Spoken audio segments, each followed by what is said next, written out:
In this video, I'm going to show you how to turn off voice access on Samsung phone.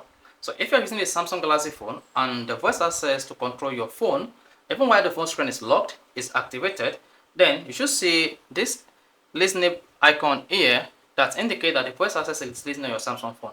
However, you can always turn off this feature and turn it at any time. So here, I'm going to show you how to turn off the voice access on your Samsung phone. To do this, all you need to do is go to your Samsung phone settings. One of the settings, you want to scroll down all the way from the top and then click on accessibility here.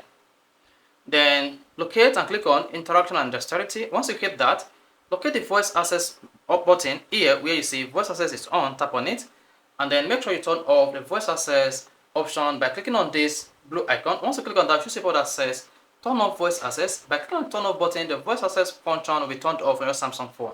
So once that is done, the voice access option will be disabled on your Samsung, and here the voice access listening to your Samsung phone will be taken down. So this is how you can easily turn off voice access and stop controlling your Samsung phone using your voice control even when the screen is locked. So if this is helpful, if you want to learn about it, don't forget to subscribe to the YouTube channel for more quality videos just like this.